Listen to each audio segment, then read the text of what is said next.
నమస్తే, నేను మీ పద్మావతి. ఈరోజు మనతో పాటు ప్రముఖ ఆధ్యాత్మికవేత్త మరియు వాస్తు జ్యోతిష్య పండితులు శేషగిరిరావు గారు ఉన్నారు. నమస్కారం గురువుగారు. నమస్తే అమ్మా. గురువుగారు, మే నెలలో చూసుకున్నట్టయితే కనుక మిథున రాశి వారికి వీరికి గోచారం ప్రకారం ఏ విధంగా ఉంటుందంటారు? దాంతోపాటుగా వీరు ఎటువంటి పనుల్లోని కాస్త జాగ్రత్త పట్టించడం ద్వారా మంచి ఫలితాలు కలిగే అవకాశం ఉంటుందంటారు? తప్పకుండా. ప్రస్తుతం అయితే ఉన్న కొద్దిగా మంచి ఫలితాలు వచ్చే రాశుల్లో మిథునం కూడా ఒకటి. అయితే మరి ఏ రకంగా జాగ్రత్త తీసుకోవాలి, ఏ రకంగా మంచి ఎక్కువ అనేది ఇప్పుడు ఒకసారి మాట్లాడుకుందాం. సో ఇక్కడ ఏంటంటే ఏదైనా సరే వృత్తి ఉద్యోగాలు అభివృద్ధి అనే దాంట్లో నిస్సంకోచంగా అభివృద్ధిలోకి రావటం అనేది అయితే ఉంటుంది. తర్వాత రెండోది వచ్చేప్పటికి ఏదైనా సరే విదేశాలకి వాటికి వెళ్ళటం, అలాంటి వాటి అన్నిటికీ మాత్రం మే 19వ తారీఖు తర్వాత నుంచి మంచిది. అంటే బయటికి వెళ్ళటం, బయటికి ఏదైనా సరే ఉద్యోగాల్లో ఈ ఊరు వదిలేసి ఇంకేదైనా ఊరు వెళ్ళటం, అంటే ఈ స్థాన ప్రదేశ మార్పుల కోసం ప్రయత్నించే వాళ్ళు ఎవరైనా సరే మే 18 అనంతరం వాటికి సంబంధించిన ప్రయత్నాలు కొద్దిగా బలంగా చేసినట్టయితే కనుక ఖచ్చితంగా విజయం సాధించడం అనేది అయితే ఉంటుంది. అయితే ప్రస్తుతం రెండో ఇంట్లో మనకి కుజుడు వీళ్ళకి సంచారం చేస్తున్నాడు గత కొద్ది నెలలుగా. దానివల్ల ఏంటి అంటే కనుక ఎంత డబ్బు వచ్చినా కూడా ఏదో విధంగా ఎక్కువ ఖర్చు అవుతూ ఉండటం అనేది. సో ఆర్థిక విషయాల్లో ఒక స్పష్టమైన ప్రణాళిక లేకపోవటం, అంటే చేతికి వచ్చిందే తడువుగా ఖర్చు పెట్టడం, సో నా బుద్ధికి తోచినట్టుగా ఖర్చు పెట్టడం. సో అలాంటివి కొంతవరకు వీళ్ళని ఇబ్బంది పెట్టడానికి, లేదా ఖర్చు పెట్టేసాక అయ్యో నేను ఇలా ఖర్చు పెట్టకుండా ఉండాల్సిందే అని బాధపడడానికి అవకాశాలు ఎక్కువ ఉంటాయి. గురువుగారు, మరి ఈ నెలలో వీరికి ఖర్చు ఎక్కువ అయ్యే అవకాశం ఉంటుంది అంటున్నారు కాబట్టి, అంటే ఆ ఖర్చు ఏదైనా మంచి ఫలితానికే వాడే అవకాశం కనిపిస్తున్నాయంటారా, లేకుంటే అన్నీ కాస్త ఉపయోగకరం లేకుండా ఖర్చులు పెట్టే అవకాశం ఎక్కువ కనిపిస్తుందంటారా? అదే, అందుకే ఖచ్చితంగా కొద్దిగా వేస్టేజ్ అనేది వ్యర్థముగా ఖర్చు పెట్టేది కూడా ఉంది బాగా. కేవలం ఒక 75% వేస్టేజ్ ఉంది. 75%. సో ఒకటి అనుకుని ఒకటి ఖర్చు పెట్టడం. సో లేదు, ఎలా ఉంటుందంటే ఒక్కోసారి వాళ్ళు మంచి కోసం అనుకున్నది కూడా నష్టపోవచ్చు. అంటే కొన్ని సందర్భాల్లో ఏమవుతుందంటే పలానా నీకు ఉద్యోగం ఇప్పిస్తాను, ఒక 10,000 కట్టు, 1,00,000 కట్టు, నీకు ప్లేస్మెంట్ చూస్తాను, ఇలాంటివి ఉంటాయి కొన్ని అప్పుడప్పుడు వింటూ ఉంటాం. కానీ అది ఈ నెలలో వీళ్ళు ఆ రకంగా ప్రయోగాలు చేయడానికి వీలు కాదు. సో ఒకసారి నష్టపోయే అవకాశాలు ఉంటాయి. ఇక పావువంతు ఏంటంటే ఖచ్చితంగా ఇంటికి సంబంధించిన బాధ్యతలు ఏవైతే ఉంటాయో ఖచ్చితంగా వాటిని ఫుల్ఫిల్ చేస్తారు. సో ఏదైనా సరే ఎవరికైనా సుస్థి ఉంటే గబుక్కుని తీసుకెళ్ళి వాళ్ళకి వైద్యం చేయించడం అనుకోండి. అలా ఇంటి బాధ్యత, సామాజిక బాధ్యత ఏదైతే ఉంటుందో దాన్ని కొద్దిగా గుర్తించే మసులుతారు. అక్కడ కొంతవరకు మనీ బాగానే ఉండటం అనేది ఒకటి. తర్వాత రెండవది ఏంటంటే ఏదైనప్పటికీ కూడా ఇప్పుడు ఇంకా మే 14 నుంచి రాత్రి నుంచి గురుడు మారుతాడు. ఆ మారేలోపు వీళ్ళు ఏదైనా సరే ఉల్లాసయాత్రలు, విలాసయాత్రలు అలాంటివి చేయడానికి, అంటే అక్కడ కొద్దిగా వ్యక్తిగత ఆనందం కోసం ఖర్చు పెడతారు కాబట్టి కొంతవరకు పర్వాలేదు. అంటే గుళ్ళు గోపురాలు తిరిగే వాళ్ళకి గుళ్ళు గోపురాలు అవుతాయి తిరగటం, అంటే పుణ్యక్షేత్రాలు సందర్శించాలన్నా అవుతుంది, లేదా ఏదైనా సరే మనం ఎంజాయ్ స్పాట్లు ఉంటాయి కదా, అలా ఏదైనా వెళ్ళాలన్నా కూడా కొడైకెనాలు, ఊటీ అలాంటివి ఏమైనా వెళ్ళాలన్నా కూడా అవుతుంది. సో అలా రెండు రకాలు, అంటే ఉల్లాసం కావాలనుకున్న వాళ్ళకి ఉల్లాసం వస్తుంది, ఆధ్యాత్మికం కావాలనుకున్న వాళ్ళకి ఆధ్యాత్మికం కూడా వస్తుంది. ఏదైనప్పటికీ కూడా ప్రయాణాలు అయితే ఉన్నాయంటారు. ఓకే. సో ఆ రకంగా కొంతవరకు ఎంజాయ్ చేయడానికి కూడా ఒక్కోసారి ఖర్చు పెడతారు. కాబట్టి మనం పర్సనల్ ఎంజాయ్మెంట్ కోసం కాబట్టి అక్కడ కొద్దిగా ఖర్చు పెట్టిన అంత బాధ అనిపించదు. కాబట్టి ఇక్కడ ఏమవుతుందంటే మనం వేస్టేజ్ అన్నాం చూడండి, ఇక్కడ వెళ్ళిన ప్రదేశాల దగ్గర ఏమవుతుందంటే వీళ్ళు పనికిరాని వస్తువులు కొనుక్కుని రావటం, తీరా ఇంటికి వచ్చాక ఆ చీరకి ఇక్కడ చిల్లు ఉంది, అక్కడ చిల్లు ఉంది అనుకోవటం. సో అది మనకి వేస్ట్ అవటం. ఓకే. సో అది కొంతవరకు ఇబ్బంది పెట్టడం అనేది ఉంటుంది. సో అదర్వైజ్ అంతా కూడా బాగానే ఉంటుంది. సో ఇందాక మనం స్టార్టింగ్లో చెప్పుకున్నాం కొద్దిగా బాగున్న రాశుల్లో ఇది కూడా ఒకటే అని చెప్పి.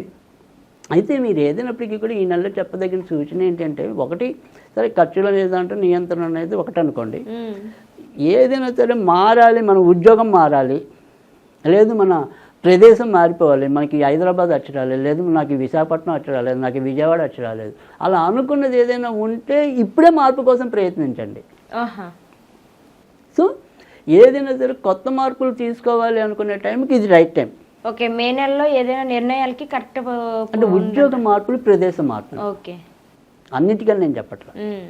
సో వాళ్ళ యొక్క వ్యక్తిగత యొక్క అభివృద్ధి కోసం మనం ఇక్కడ మనకి ఎన్నాళ్ళున్నా అచ్చి రావట్లేదు, మనం ఎన్నాళ్ళున్నా ఇలాగే ఉంటామని కొంత నిరాశ అనేది ఏదైతే ఉంటుందో అలాంటి వాళ్ళకి ఈ నెల మంచి టైం.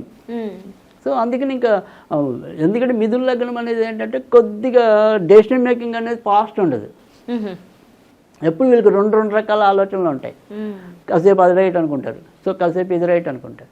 సో ఆ నిర్ణయాలు తీసుకోవటంలో ఒక్కోసారి వీళ్ళకి అంత ఫాస్ట్నెస్ అనేది ఉండదు. తీసుకున్నాక అమలు చేయగలరు మళ్ళీ. అది తీసుకున్నానికే రకరకాల ఆలోచనలు. సో అందుకని ఇక్కడ అలాంటి ఆలోచనలు పెట్టుకోవద్దు. మీరు మారాలా, మారిపోండి, ఇదే రైట్ టైం. సో ఆ రకంగా మిథున రాశి వాళ్ళు కనుక ప్లాన్ చేసుకుంటే కనుక సక్సెస్ అవ్వడానికి అయితే ఉంటుంది. తర్వాత ఇంక వచ్చేప్పటికి వ్యక్తిగతంగా ఆరోగ్యం. ఈ వ్యక్తిగత ఆరోగ్య విషయంలో వచ్చేప్పటికి ఏంటంటే వీళ్ళకి ప్రస్తుతానికైతే మరీ ప్రమాదకరమైన వ్యాధులు వచ్చే అవకాశాలు అయితే లేవు. నార్మల్గా వస్తే ఈ ఊపిరితిత్తులు, శ్వాసకి సంబంధించిన ఏమైనా సరే మధ్య మధ్యలో చిన్నవి ఇబ్బందులు ఎదురు కావచ్చు. తర్వాత కొంతవరకు వాటర్ ఎక్కువ తీసుకోవాలి. మధ్య మధ్యలో ఏమైనా వస్తే యూరినరీ ఇన్ఫెక్షన్స్ కూడా రావచ్చు. సో అందుకని సాధ్యమైనంత వరకు కూడా కొద్దిగా వాటర్ ఎక్కువ తీసుకోవాలి. అంతకంటే పెద్ద మరి బాగా బలమైన వ్యాధులు వచ్చే అవకాశాలు అయితే లేవు. ఇంకా మిగతా అన్ని విషయాలు కూడా బాగానే ఉన్నాయి.